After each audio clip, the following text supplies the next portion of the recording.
귀한 특송 감사합니다. 2025년도를 돌아보면서 참 감사한 일도 많지만 부끄러운 일도 많은 것 같고 또 죄송한 일도 많은 것 같습니다. 주님 앞에 우리의 모습들이 어떻게 또 어떤 모습으로 또 주님을 만나게 될지 다시 한 번 더 이 52주째 되어지는 이 송년주일에 다시금 말씀 앞에 우리 마음을 모두어서 이 시간 주님께서 우리에게 주시는 은혜 말씀 가운데 귀를 기울일 수 있기를 주님의 이름으로 축복합니다. 아멘. 여러분 올 한 해 어떻게 보내셨습니까? 여러분의 한 해는 어떠한 한 해였습니까?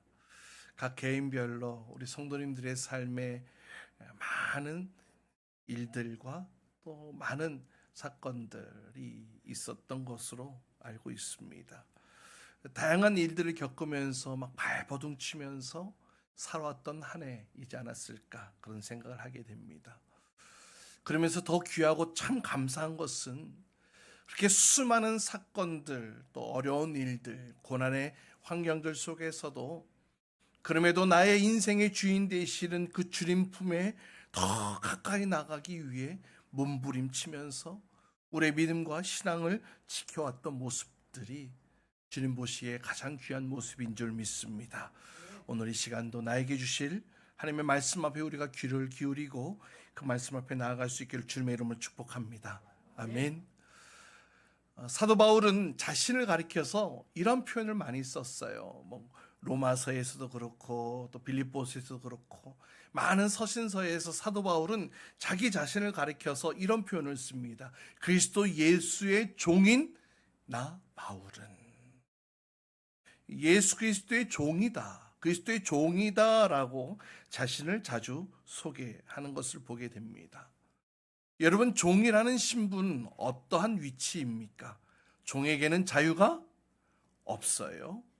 주인에게 매여 있는 존재일 뿐입니다. 그렇기 때문에 종은 주인의 명령에 절대 복종할 수밖에 없는 신분이었습니다. 말을 안 들으면 동물처럼 매를 때리기도 했죠. 그러니까 사도 바울은 자신의 정체성을 지금 종이라고 얘기를 합니다. 누구의 종? 예수 그리스도의 종. 다시 말하면 예수 그리스도께 나는 매여 있는 자입니다. 나는 예수 그리스도를 위하여 내 자유를 포기한 자입니다. 나는 예수 그리스도의 명령에 복종하는 자입니다. 라면서 스스로를 그렇게 표현하고 있는 것이죠. 당시 종이라고 하면 어느 누구도 종이 되길 원하는 사람이 없었습니다. 왜냐하면 당시 이 종의 위치는 인격이라는 게 없었거든요. 그냥 물건을 사고 파는 것처럼 종을 사고 파는 그냥 물건과 다를 바 없는 그런 위치였습니다.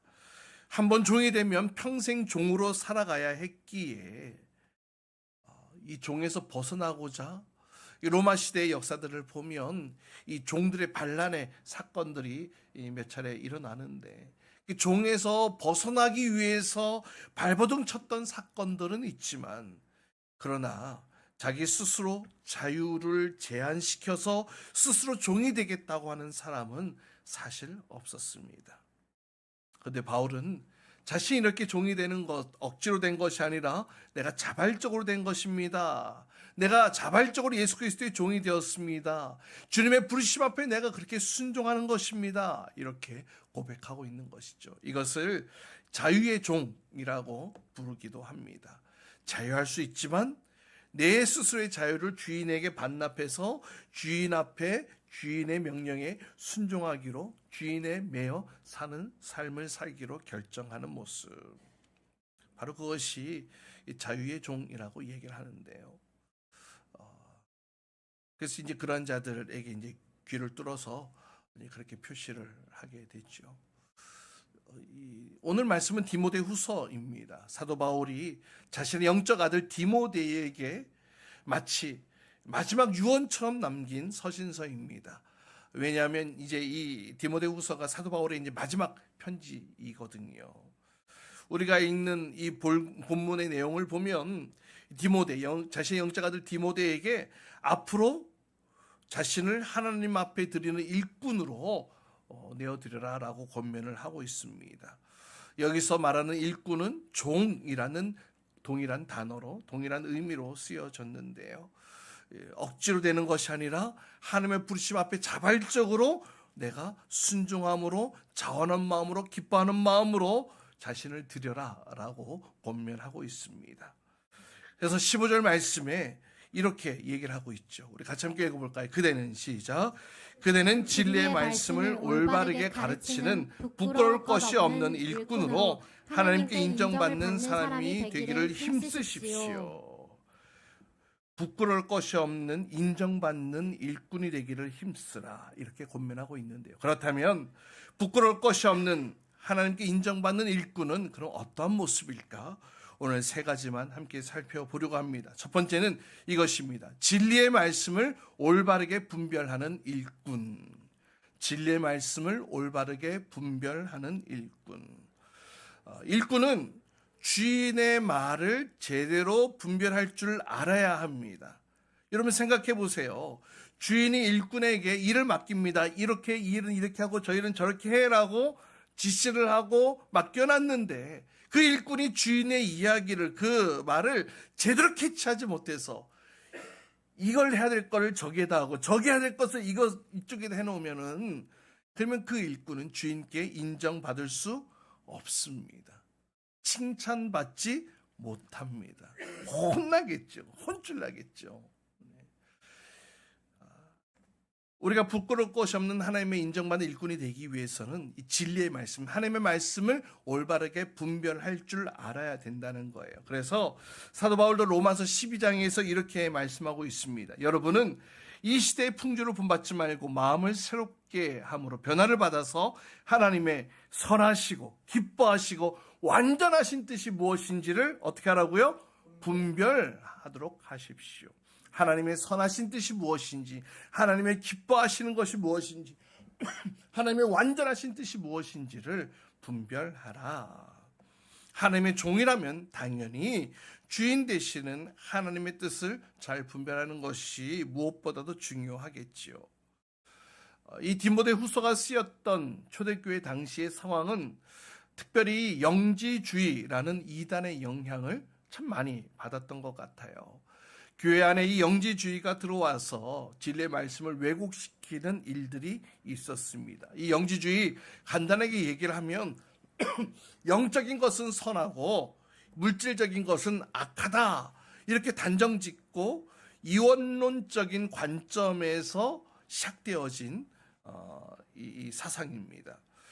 그러다 보니까는 이 영지주의의 이 사상으로 기반해서 두 가지 아주 극단적인 또 주의가, 사상이 나타나게 되는데요. 하나는 금욕주의, 그러니까 육체를 포함한 모든 물질을 다 절제해야 영혼의 숭고함을 보호할 수 있다, 이렇게 해서 아주 금욕주의의 모습으로 한편으로 나타나게 되어지고, 또 하나는 같은 이 이원론적인 사상 가운데 기반으로 해서 정반대 행동이죠. 육체적인 어떤 타락도 방종도 이 숭고한 영을 해할 수 없다고, 그래서 마음대로 해도 된다고, 그래서 쾌락주의로 빠지게 되는 이 금욕주의와 이 쾌락주의, 이런 양극단의 주의도 생겨나게 됩니다. 그런데 이 사상들이 교회 안에 들어오게 된 거예요. 그래서 교회 안에 무리를 일으키게 되고 사람들을 유혹하게 되고, 이것 때문에 교회 안에 많은 어떤 신학적 논쟁들이 일어나게 되었던 것을 보게 됩니다. 또 양극단에 있는 사람들이 부딪히다 보면 서로 말도 커지고 소리도 나게 되어지고, 그러면서 오늘 읽었던 14절 말씀에 말다툼하지 못하게 해라 하는 이유가 바로 이러한 요소들이 교회 안에 들어와 있었다라는 것을 보여주고 있는 내용이기도 합니다. 이 두 극단적인 사상이 교회 안에 들어와서 교회를 시끄럽게 했던 거예요. 따라서 하나님께 인정받는 일꾼이 되기 위해서는 진리와 이 거짓을 온전히 분별할 수 있어야 하는 줄 믿습니다. 오늘날에도 이 분별력, 영적 분별력의 필요성은요, 두말하면 잔소리예요. 더 필요하면 더 필요하지, 이 세상이 얼마나 영적으로 혼탁한지 몰라요. 여러분, 기독교 진리와 매우 비슷합니다. 교회와 기독교 진리와 매우 비슷한데 그 끝이 달라요. 그래서 그 끝이 다른 걸 뭐라 그런지 아세요? 예, 이단인. 실제로 끝이 다르기 때문에 이단이라고 얘기를 하는 거예요. 아주 유사합니다. 기독교에서 얘기하는 내용들과 아주 유사하지만 그 끝이 달라요. 그래서 이단이라고 얘기를 하는 거예요. 끝이 다르다라고 해서 말이죠. 새롭게 생겨나는 신흥 종교들, 그 가운데 거짓 교훈들로 사람들을 혼미하게 만들고 또 꾀이게 만들고 현혹시키죠. 듣고 있으면 야, 진짜 그게 정말 맞는 것 같아. 그러면서 자신들의 진리로 교묘하게 이끌어 갑니다. 심지어 신천지라는 이단은 아예 교회를 타켓으로 하고 있지요. 그래서 교회 안에 들어와서 수년간 충성을 다하고 헌신을 다하는 성도로 그렇게 보여집니다. 그러면서 교회에 어느 이제 열심히 하고 또 충성되게 하니까 교회에서 인정도 받고, 그래서 이제 교회에서 어떤 중요한 위치에 오르게 될 때까지 아주 숨죽여서 잠복을 한다고 해요. 길게는 8년, 10년까지도 그런 분들이 계시더라고요.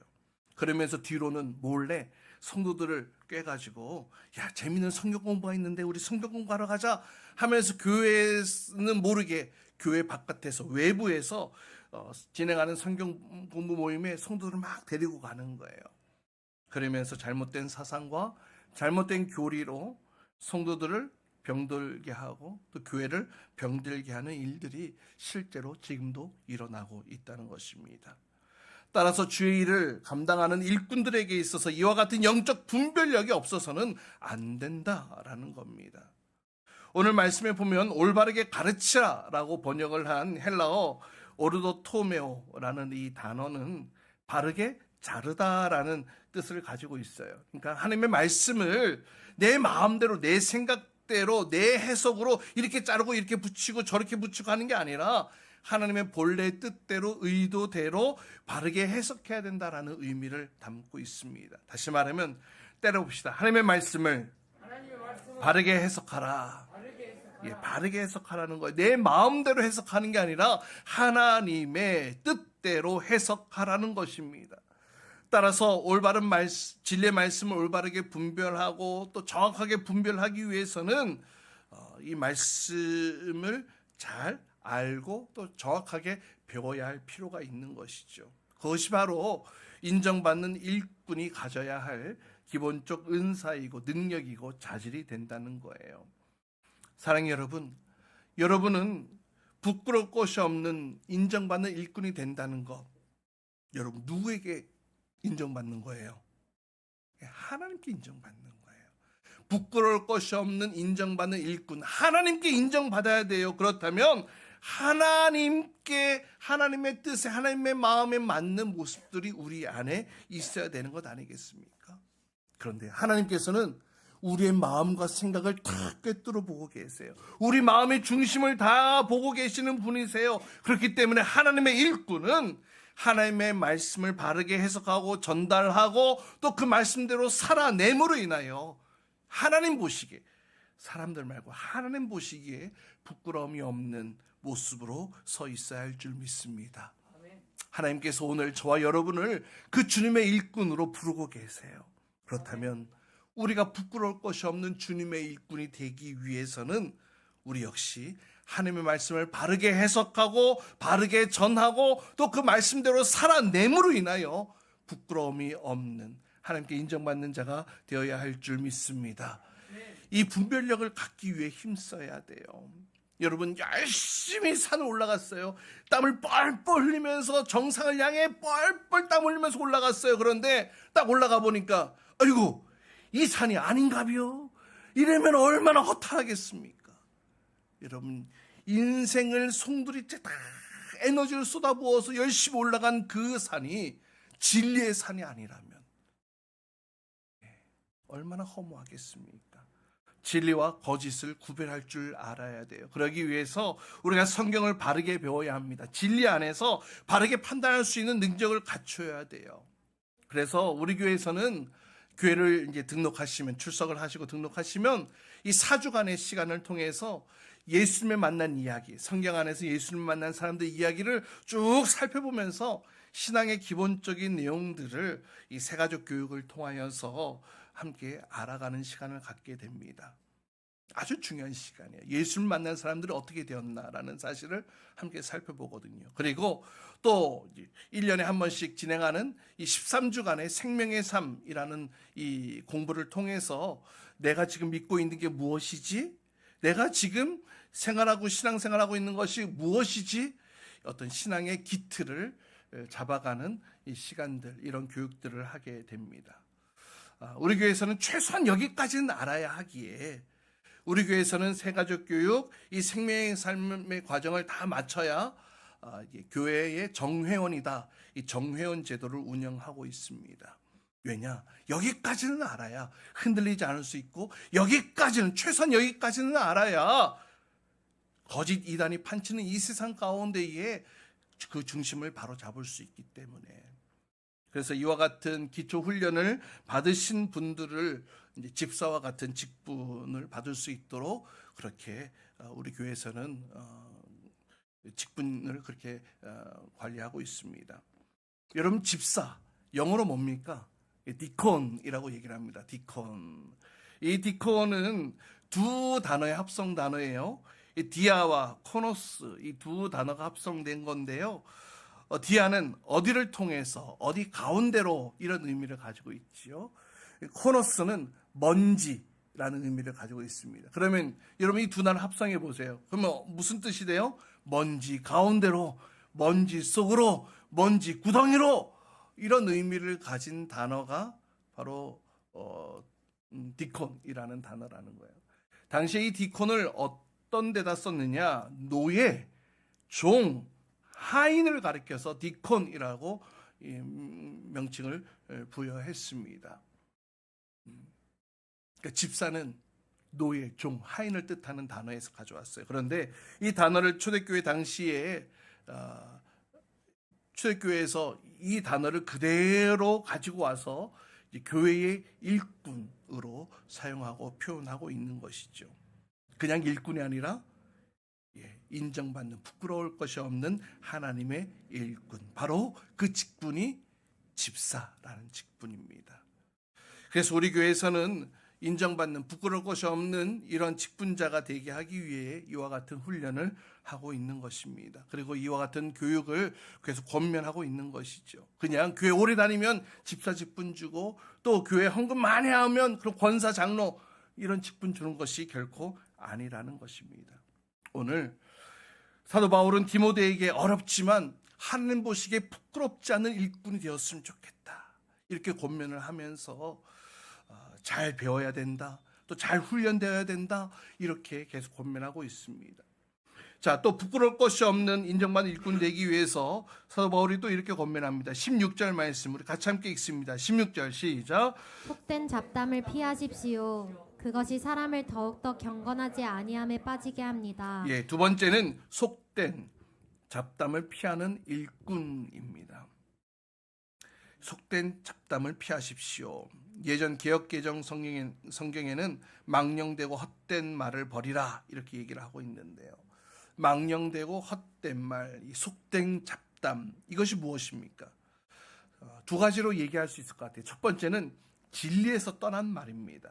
진리에서 떠난 말. 무슨 말이냐면 당시 영주주의가 교회 안에 들어와서 교회를 힘들게 했다고 말씀을 드렸는데요.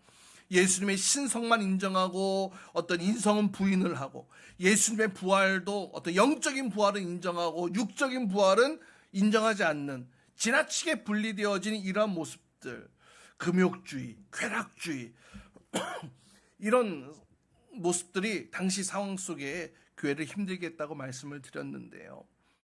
그래서 17절 말씀 보세요.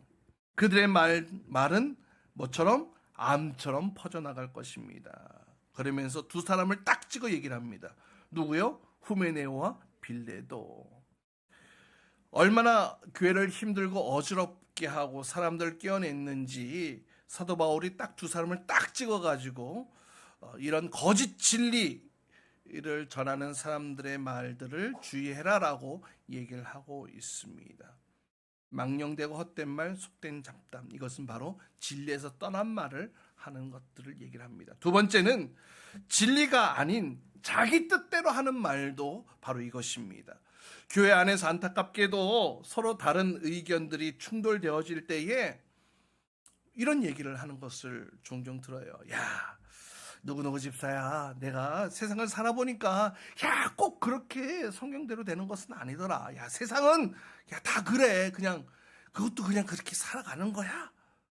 이런 식으로 세상의 기준으로 하나님의 말씀을 판단하고 자신의 뜻을 가미해서 교회 안에서 잘못된 권유를 하는 모습들을 보게 됩니다. 거기에다가 이 말을 첨가를 해요. 야, 내가 기도해 보니까 이런 영적인 요소들을 첨가시켜서 어떤 영적 권위를 그 안에다 집어넣으면서 공동체를 힘들게 하고 분열을 조장하게 하는 이런 모습들이 어떻게 진리의 말이라고 할 수 있겠습니까? 세상 가치관과 자기 뜻대로, 다시 말하면 자기 소견에 좋은 대로 하는 말 아니겠습니까? 우리 하나님은 평안의 하나님, 평화를 이루시는 하나님, 하나 되게 하시는 하나님이세요. 분열과 나눠지게 하시는 모습, 하나인 성령 안에서 우리는 하나 되어진다고 말씀하고 있지, 깨어지고 나눠지라고 말씀하고 있지 않아요. 따라서 우리가 하나님의 일꾼으로서 교회를 섬길 때 가장 주의해야 될 것, 경계해야 될 것, 바로 하나님의 말씀 앞에 내 소견대로 주장하는 거예요. 내 의견대로 주장하는 거예요. 하나님의 말씀 앞에 하나님의 말씀은 그렇지만 나는 이럴 거예요. 나는 이래요. 라면서 하나님의 말씀 앞에 내 의견을 주장하는 것, 이것을 우리는 주의해야 합니다. 바로 이것이 속된 잡담, 또 망령되고 헛된 말이라는 것이죠. 사도행전 3장에 이런 얘기가 나와요. 베드로와 요한이 성전 아름다운 문, 미문에 앉아있는 날 때부터 이 걷지 못한 그 사람을 예수 그리스도의 이름으로 일어나 걸어라 라고 하면서 걷게 되어진 사건이 나오게 됩니다.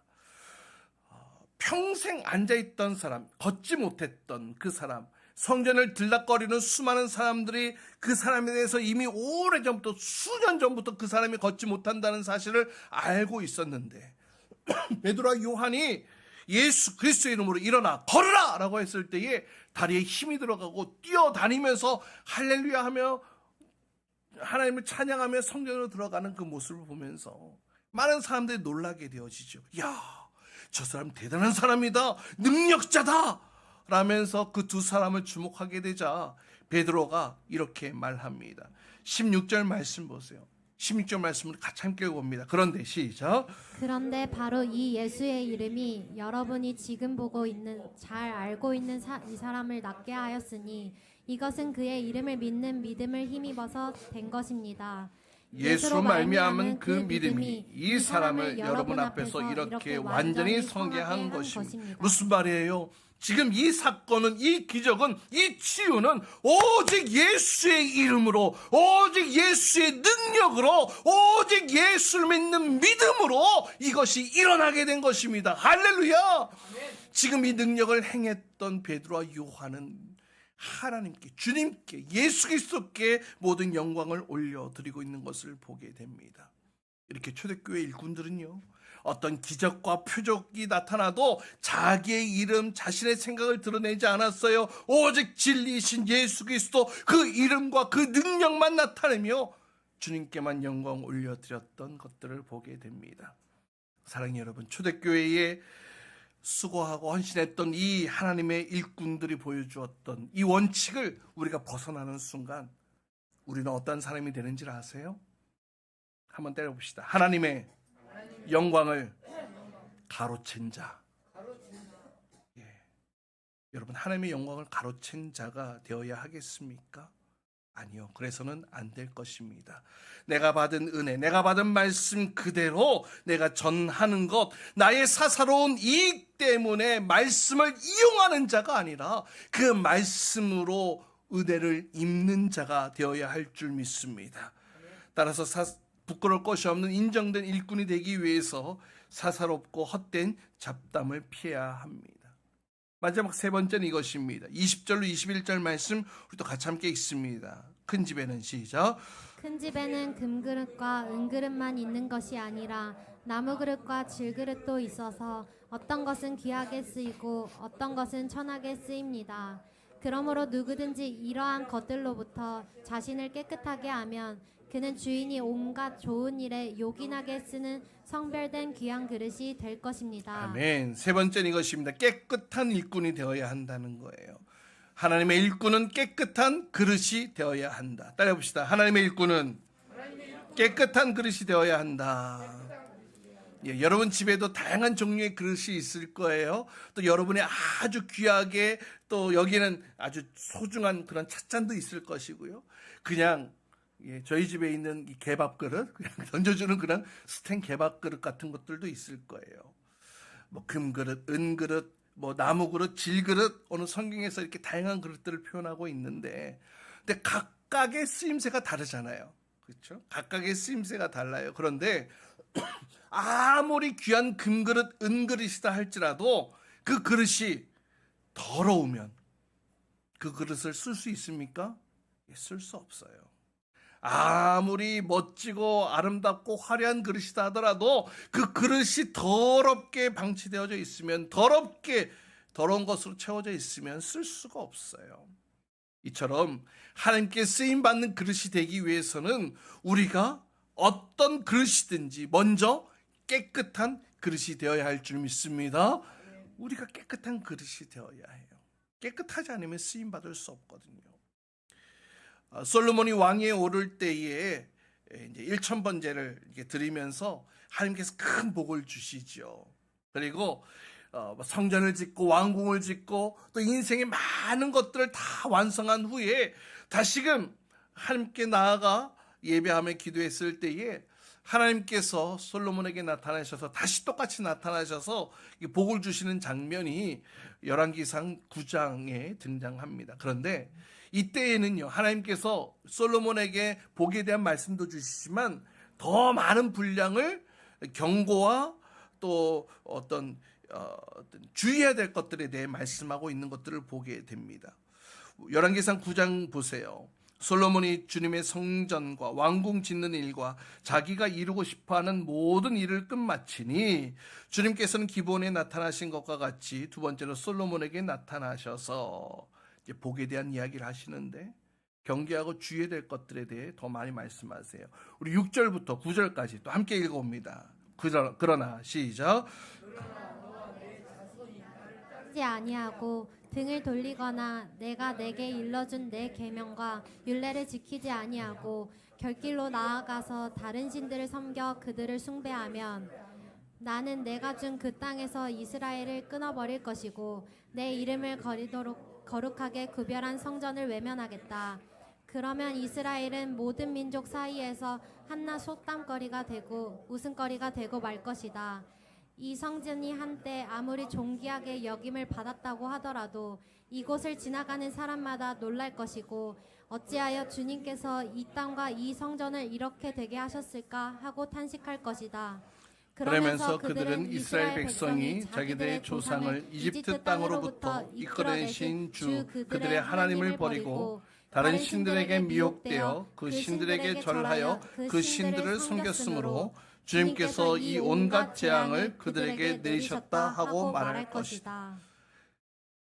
하나님께서 솔로몬에게 복을 주시면서 그러나 주의해야 될 것, 경고를 말씀하십니다. 만일 너와 내 자손이 하나님의 말씀, 진리의 말씀을 따르지 않고 그 계명과 율례를 지키지 않고 우상을 섬기면 그 아름답게 지어놓은 그 성전이라 할지라도 내가 외면해버리겠다. 여러분, 이 솔로몬의 성전이 얼마나 화려하고 멋지고 아름다운지요. 솔로몬의 때 이 재료를 준비한 게 아니라 그 아버지 다윗 때부터 그 성전의 재료를 모으고 모아서 얼마나 화려하고 멋지게 지은지 몰라요. 그러나 아무리 아름답게 지었다 할지라도 너희가 내 말씀, 내 계명을 지키지 않고 우상을 섬긴다면 나 거기 들어가지 않을 거야. 모든 것을 다 이뤘다고 할 수 있는 솔로몬에게 하나님께서 교만하지 말라고, 하나님을 떠나는 범죄를 저지르게 되면 이와 같은 일들이 일어나게 될 것이라고 경고를 하셨어요. 하지만 안타깝게도 솔로몬 그 인생의 말미에 참 많은 죄악을 저지르고 맙니다. 그래서 그 아들 로보암 시대에 이르자 이 솔로몬의 그 아름다운 성전이 이 이집트 왕에 의해서 그 성전의 보물들이 약탈당하는 그런 일들이 일어나게 되고, 나라는 남북으로 두 동강 나게 되는 그런 안타까운 역사들을 보게 됩니다. 지금도 이스라엘 국기를 보면 이스라엘 국기 가운데 별이 이렇게 있잖아요. 그것이 이제 다윗의 별 이렇게 얘기를 하는데요. 지금도 이스라엘은 그 다윗 왕국, 그 영원할 것 같은 그 나라를 꿈꾸면서 그들의 국기에도 그 다윗의 별을 그리고 있는 것을 보게 됩니다. 여러분, 영원할 것 같았던 그 왕국도 아무리 화려하게 보이고 멋지게 지었던 성전이라 할지라도 여러분, 하나님이 떠난 더러운 그릇은 하나님이 쓰시지 않으세요. 아무리 화려하고 멋지게 만들어 놓았다 하더라도 더러워진 그릇은 하나님이 쓰지 않으세요. 돌아보지도 않으세요. 사랑하는 여러분, 우리가 어떤 존재입니까? 우리 안에 누가 계세요? 하나님이 계시죠. 그렇다면 우리는 하나님을 모시고 있는 하나님의 성전이 바로 우리입니다. 그래서 하나님의 시선이, 하나님의 관심이, 하나님의 눈길이 우리 마음을 향해서, 여러분 마음을 향해서 늘 비춰보고 있죠. 그런데 우리가 하나님의 말씀대로 행하지 않고 내 좋은 대로만 해석하고 살아간다면 아무리 하나님을 아름답게 모셨다 할지라도 우리 안에 더러워진 그릇이 되어진 우리 안에 더 이상 주님께서는 마음을 두지 않고 눈길을 두지 않으세요. 여러분, 아무리 화려한 성전이라 할지라도 하나님의 마음이 떠난, 하나님의 눈길이 떠난 성전은 그냥 쓸모없는 돌덩이 뿐이라는 겁니다. 따라서 우리 그리스도인들은 늘 진리의 말씀 가운데 우리를 비춰보아 주님 보시기가 어떠한 모습인지, 혹은 내가 부정직하거나 주님 앞에 깨끗하지 못한 모습들이 있지는 않은지 날마다 말씀 앞에 우리를 돌아보아야 할 줄 믿습니다. 그리고 우리의 모습을 깨끗한 그릇으로 준비하여 언제든지 주님께서 쓰시고자 할 때에 쓰여질 수 있는 자가 되어야 할 줄 믿습니다. 사랑하는 여러분, 이제 2026년도를 우리가 준비하고 있습니다. 오늘 사도 바울의 고백과 같이 자신의 영적 아들 디모데에게 권면하고 있는 이 내용과 같이 우리 역시 주인의 손에 들려 쓰임받는 깨끗한 그릇이 되어야 할 줄 믿습니다. 여러분, 금그릇, 은그릇 아니어도 좋아요. 여러분, 그릇의 재질이 중요한 게 아니더라고요. 그릇이 쓰임받기 위해서는 어떤 그릇이어야 된다고요? 깨끗한 그릇. 혹 내가 금그릇이 아니더라도, 비록 그냥 천이 쓰이는 질그릇과 같은 모습이다 할지라도 괜찮아요. 주인께서 쓰시는 그릇은 멋지고 화려한 그릇이 아니라 깨끗한 그릇이라는 것. 그렇다면 여러분, 다가오는 2026년도 우리는 주님 앞에 어떠한 그릇으로 빚어져야 되겠습니까? 하나님의 부르심 앞에 저언함으로 드리는 일꾼이 될 수 있기를 축복합니다. 하나님의 말씀을 올바르게 배우고 분별함으로 또 사사로운 잡담을 다 내버리고 주님 쓰시기에 합당한 깨끗한 그릇이 되어 2026년도 부끄러울 것이 없는 인정받는 일꾼으로 쓰여지는 저와 여러분 되시길 주님의 이름으로 축복합니다.